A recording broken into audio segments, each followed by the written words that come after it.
नमस्कार। रंगों के त्योहार होली की आप सभी को बहुत बहुत शुभकामनाएं। तमाम कयासों और अटकलों को दरकिनार करते हुए भाजपा के शीर्ष नेतृत्व ने आखिरकार बेगूसराय से केंद्रीय मंत्री गिरिराज सिंह की उम्मीदवारी पर अपनी मुहर लगा ही दी। बेगूसराय संसदीय क्षेत्र से कई दावेदार थे, जिनकी दावेदारी को बीजेपी के शीर्ष नेतृत्व ने खारिज कर दिया और पुनः गिरिराज सिंह पर अपना भरोसा जताया। बेगूसराय का सांसद बेगूसराय का ही बेटा हो, लोगों की इस मांग को भी भाजपा ने ठुकरा दिया। हालांकि बाहरी के मुद्दे से भाजपा को ज्यादा फर्क नहीं पड़ता है। हाँ, विपक्षी जरूर इसे चुनावी मुद्दा बनाकर भाजपा के खिलाफ माहौल बनाते हैं। इस बार भी विपक्षी दलों द्वारा बाहरी का मुद्दा जोर शोर से उछाला जाएगा। भाजपा में गिरिराज सिंह की छवि एक प्रखर हिंदुत्ववादी नेता के रूप में स्थापित है। उनका कोई अपना जनाधार नहीं है। वे भाजपा आला कमान की कृपा से ही अब तक सांसद और मंत्री बनते आ रहे हैं। काबिलियत को यदि पैमाना माना जाए तो बेगूसराय में भाजपा से जुड़े कई ऐसे नेता हैं जो उनसे ज़्यादा योग्य हैं और राष्ट्रीय स्तर पर भी उनकी एक अलग पहचान है। आम चुनाव 2024 में भाजपा के टिकट वितरण को देखकर लगता है कि वह जानबूझकर कई सीटें गंवाने की जिद में है।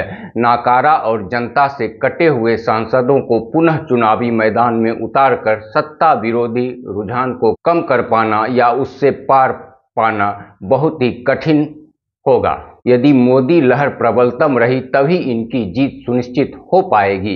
विपक्षी महागठबंधन भाजपा के उबाऊ और नाकारा चेहरों के खिलाफ नया प्रत्याशी उतारेगी, जिससे इन सांसदों के खिलाफ माहौल बनाना आसान हो जाएगा। इन सब के बीच यदि जनता केवल मोदी के चेहरे पर वोट करने का मन बनाती है तभी स्थिति बदल सकती है।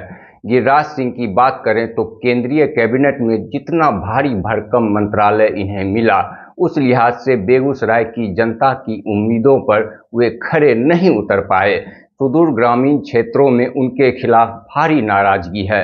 हालांकि गिरिराज से नाराज लोग प्रधानमंत्री मोदी के काम से बहुत खुश हैं। लोगों में ये चर्चा आम है कि मंत्री जी रिफाइनरी के आलीशान सर्किट हाउस और बेगूसराय के एक बहुत बड़े उद्योगपति की चहारदीवारी से बाहर निकल ही नहीं पाते। मंत्री जी ने अपने आसपास ऐसे चाटुकारों को खड़ा कर लिया है जिसने जनता से उनका संपर्क भंग कर दिया है। मंत्री जी के सलाहकार मंडली के भ्रष्टाचार से भी जनता में भारी नाराजगी है। सांप्रदायिक तनावों के समय उनकी उपस्थिति तो रहती है, लेकिन पीड़ित हिंदुओं को प्रशासनिक मदद पहुंचाने में वे असफल ही रहे हैं। मीडिया में बयान देकर वे अपने कर्तव्यों की खाना पूरी कर लेते हैं। ना गांवों में प्रवास करते हैं, ना किसानों की समस्याओं को जानने और उसके समाधान का प्रयास ही करते हैं। बाढ़ और सूखे से जूझते किसानों को प्रधानमंत्री फसल बीमा योजना का लाभ नहीं मिल पाता है। इस सवाल का वे जवाब नहीं ढूंढ पाते हैं, न ही इस तरफ उन्होंने कोई गंभीर प्रयास अब तक किए हैं। समर्थन मूल्य पर धान और गेहूं खरीद में भ्रष्टाचार की समस्या से बेगूसराय का हर एक किसान त्रस्त है। मंत्री जी चाहते तो किसानों की फसल खरीद की बेहतर सुविधा मुहैया करा सकते थे, लेकिन इस समस्या पर भी वे उदासीन ही रहे।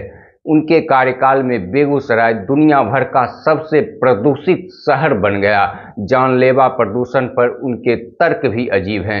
वे कहते हैं कि निर्माण कार्य की अधिकता की वजह से बेगूसराय की हवा दम घोटू हो चली है। निर्माण कार्य कहाँ नहीं हो रहे हैं।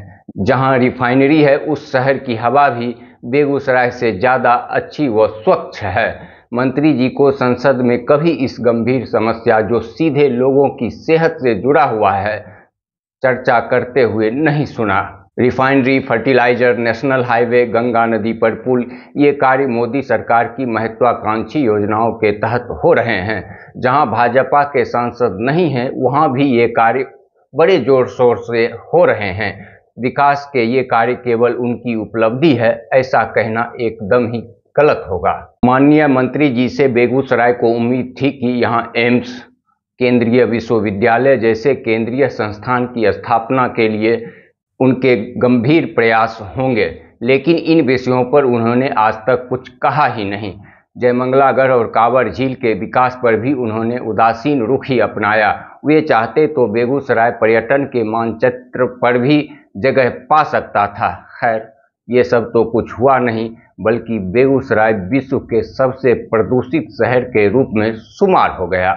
अब जबकि भाजपा ने बेगूसराय से उन्हें अपना उम्मीदवार घोषित कर ही दिया है, तो ये देखना रोचक होगा कि मंत्री जी के लिए यह चुनाव मुश्किलों से भरा होगा या फिर भावनात्मक मुद्दों के जरिए वे आसानी से जीत जाएंगे।